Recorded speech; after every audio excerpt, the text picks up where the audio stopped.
Okay, so it's time for yet another Steven Soderbergh movie, the fourth one since 2019. And while I don't always love what he does, I'm still a big fan of the guy. I mean, he has made one of my favorite movies of all time, with Ocean's 11. And I really admire the sort of wild approach he has been taking in recent years. He's been experimenting with making movies faster and with less expensive equipment.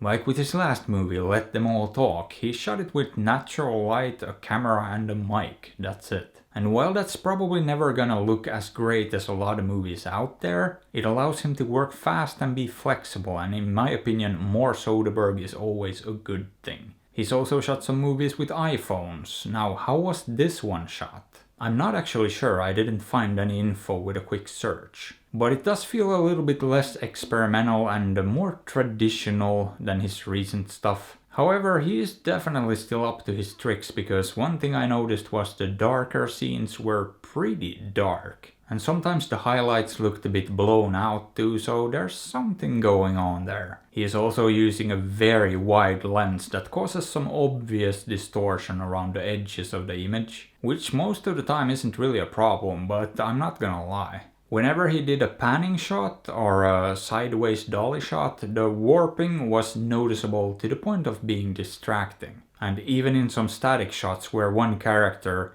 is at the edge of the screen, it just does not look good. So yeah, I'm not gonna claim I was a huge fan of that particular creative choice. But I did like the production design here. It had a very convincing 1950s feel to it. And Soderbergh did make an effort to make this feel as much as a period movie as possible. Starting with the fact that he used an old Warner Brothers logo at the beginning. And the style and font used for the titles definitely had a throwback feel to them as well. So I think he did a good job with all of that, and all those details really sold me on the movie taking place in this specific era, the 50s. I will also say that once again Steve pulled some strings here and got together an absolutely phenomenal cast. I mean, Don Cheadle and Benicio del Toro are just the tip of the iceberg. And we even got some cameos I didn't expect and whose names I hadn't seen in the credits either. So yeah, the acting here is just as good as one might expect, and I can't really complain about that. Which is saying something, taking into account the size of the cast here, which is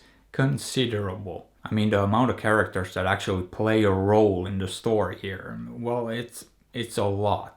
Which I guess brings me to the writing, because, well, I didn't really have any major issues with it. I would say this is generally well written, and I like the characters and the dialogue here. And as it turns out, the backdrop to this story is actually based on real events. Although I'm sure the story itself and the events depicted are completely made up. But the context is real, and I like that little detail. It brought an extra dimension to it. Now, where I feel this movie starts to slightly falter is the complexity of it. I think it got a little bit too complicated for its own good. Because as I mentioned, the cast of characters is huge, and they pretty much all play a role in this enormous puzzle too. And the amount of backstabbings, double crosses, triple, quadruple crosses is staggering. And I genuinely had trouble keeping up with it at some points and felt like it was more work than it was worth. Now, with that being said, I do think it was rather clever, but I would have personally preferred to keep it slightly less convoluted. But in general, I did enjoy this movie. I don't think it's anywhere near Soderbergh's best work, but it was very decent.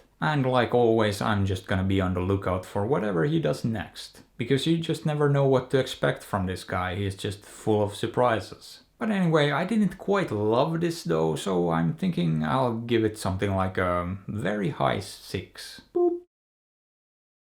But should you watch it? Why not give it a shot? Or you could just skip it too, after all, I'm not your dad. But hey, what are your thoughts on this? Have you seen it? Did you like it? Let me know. And if you enjoyed the video, maybe give it a thumbs up or sub to the channel, because that would be fantastic.